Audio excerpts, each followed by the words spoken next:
Hello and welcome to History 361 Lecture 10. This lecture is about the expansion and consolidation of slavery in the 19th century. I'm Professor Bronstein and this is History 361 at New Mexico State University. By the 1820s, the North and the South had evolved into two distinct regions, despite the fact that the transportation revolution connected them with railroads, turnpikes, and shipping routes. The North emerged as a society committed to free labor, and the South became increasingly dependent on slave labor. Part of the reason for this was cultural. For Southerners, ownership of land and slaves lent themselves to a leisurely and aristocratic lifestyle. They could brag about enslaved people being part of their families, as though this were a paternalistic arrangement that benefited slaves rather than what it was, capitalism with a smiling face. In the North, waves of European immigrants resulted in a significant population increase. Over 5 million Europeans immigrated to the United States between 1815 and 1860. Fewer than 1/8 of them, though, settled in southern slave states. Slavery discouraged European immigrants from settling in the South because planters in the region preferred slave labor and because white working people from Europe saw working alongside slaves as degrading. By the 1820s, slaves had become a very profitable investment. Their prices rose steadily throughout the antebellum era. This was because, as you will recall, after 1808, there was no importation of enslaved people from outside the United States, or at least none that was allowed. I mean, people were still smuggled, but it was illegal.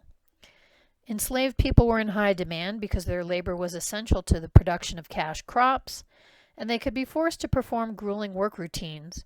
And also, they had the reputation of being easier to manage and cheaper to employ than were free white workers. Thus, the South's economy was dependent on the production of cash crops: tobacco, rice, indigo, sugar, hemp, and most importantly, cotton.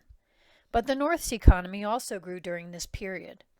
Northern farmers adopted the use of machinery that allowed them to increase production, while reduced transportation costs opened new markets for their crops. Similarly, cities such as New York, Boston, and Philadelphia emerged as major industrial sites, and factory towns sprang up across the Northeast. While the North and South carved out distinct regional economies, their economies were interconnected and interdependent. Northern states bought raw materials such as cotton and indigo from the South, and in turn supplied the South with manufactured goods like furniture, clothing, tools, shoes, and what was called Negro cloth, that is, the roughly woven cloth used to clothe enslaved people. Northern manufacturers also imported other crucial raw materials from the South. For example, Northern industrialists used the lumber that the South supplied to make paper, furniture, bobbins, and many other household items. In 1819, the country underwent a crisis. That is because at that point the nation was made up of 11 free states and 11 slave states, and the admission of Missouri in that year threatened to disturb this balance. The Missouri Territory at this point was already home to over 2,000 slaves. Northern congressmen were reluctant to admit Missouri as a slave state because doing so would increase the South's power in Congress. Although more than 60% of white Americans lived in the North in 1818, Northern representatives held only a slight majority of congressional seats.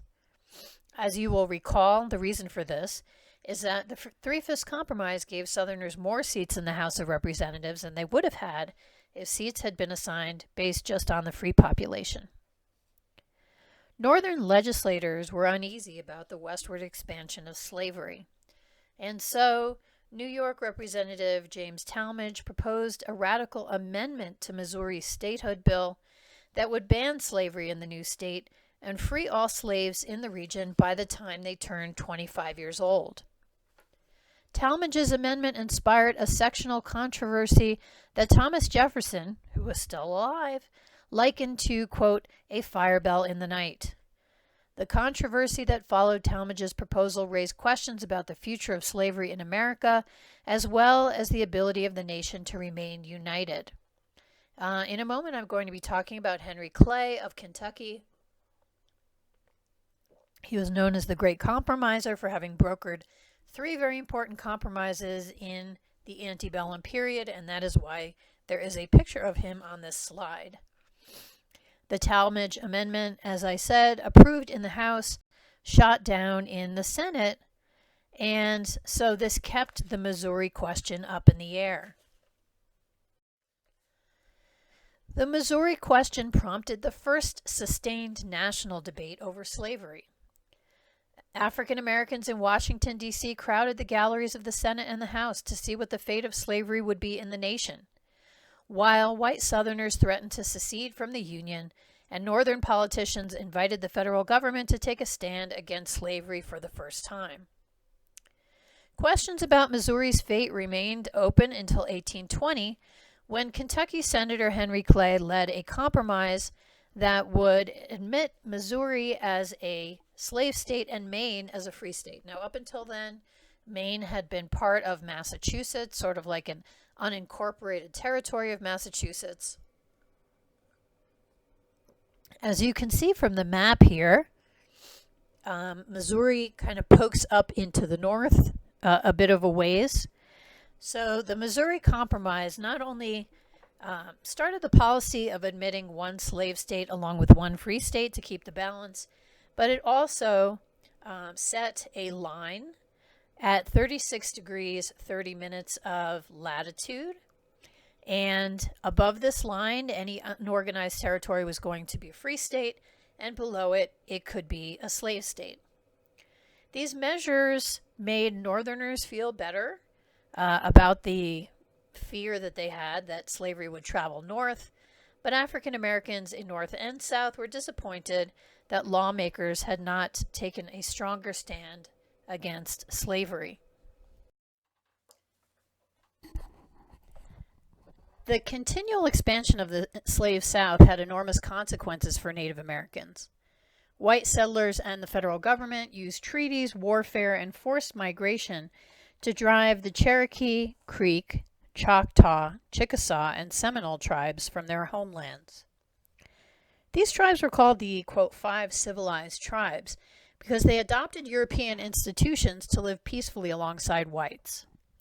Prior to their displacement, these tribes occupied large amounts of land that had become increasingly desirable to white settlers as the South expanded, both for the purposes of agricultural cultivation and because mineral deposits were found.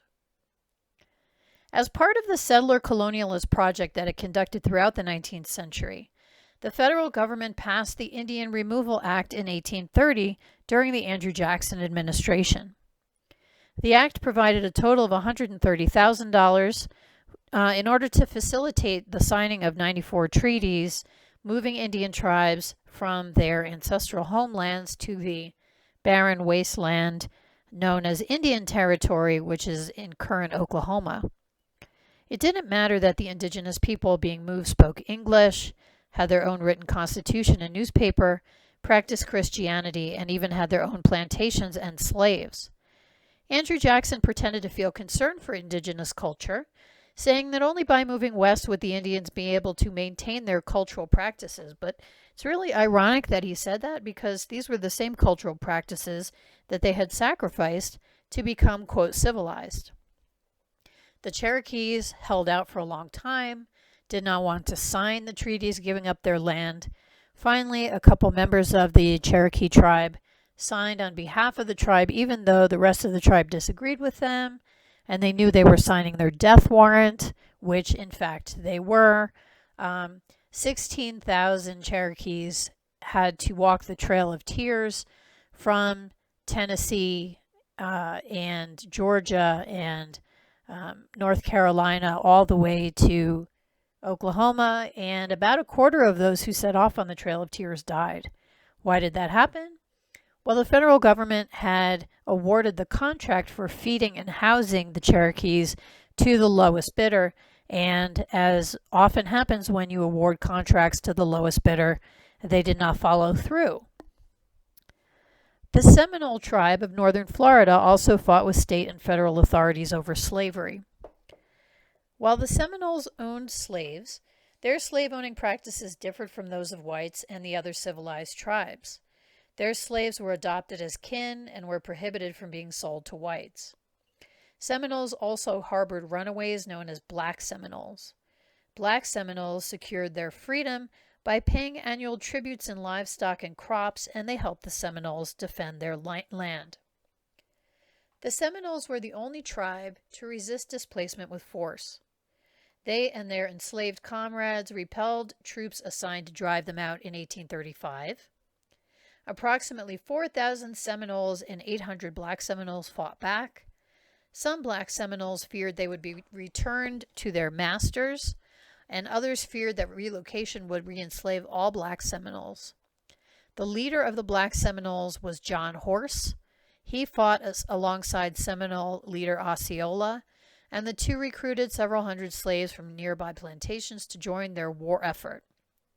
They were defeated, however, in 1838. Horse moved west with most of the Seminoles, but several hundred remained in the Florida swamplands, fighting to remain on their ancestral homelands between 1855 and 1858.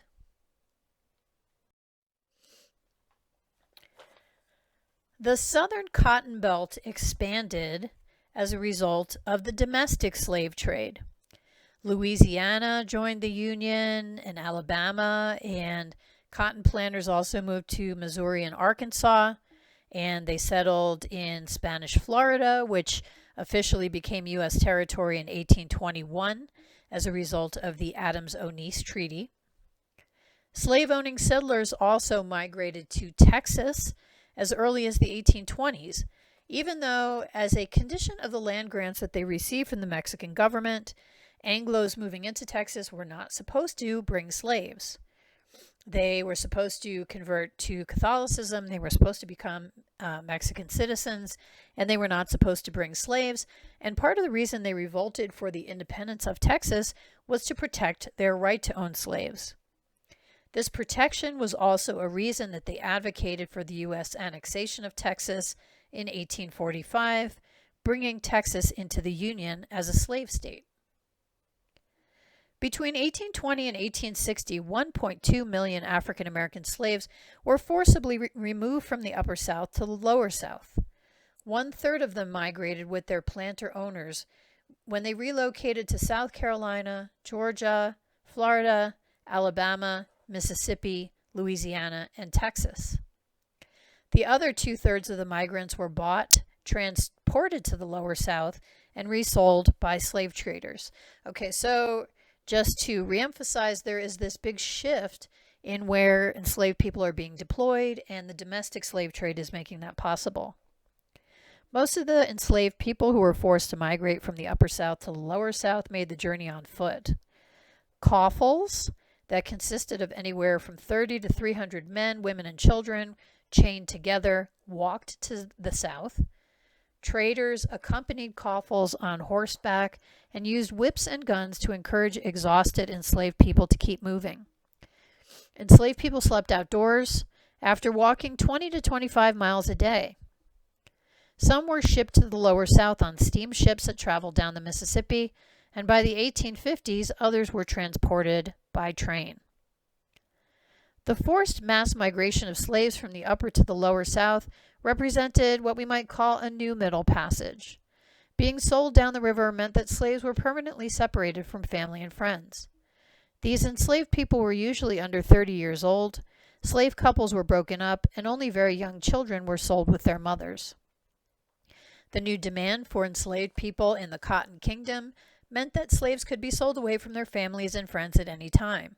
For example, one slave, Charity Bowery, remembered that her mistress made sure that she was out running errands when her 12-year-old son was sold away, stating that her mistress, quote, didn't want to be troubled with our cries.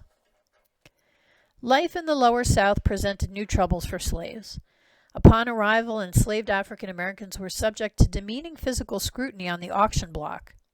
Prospective buyers appraised them like farm animals, inspecting their bodies for signs of weakness, illness, or frequent whippings, which would indicate that an enslaved person was particularly rebellious or troublesome. Buyers inspected slaves' teeth to determine their age and pushed back their clothes to assess their muscles. Enslaved women, despite all of the privacy and adoration accorded to white women in this time period, slave women were not spared the injury of physical examination. One ex-slave recalled that buyers, quote, felt all over the women folks to determine if they were fertile. Most buyers were men. White women who bought slaves did so through male intermediaries. Okay, so this process of southward migration was forced migration, led to the breakup of families, and was accompanied by dehumanization in every step of the process. All right, that's it for now, and I will see you in the comments.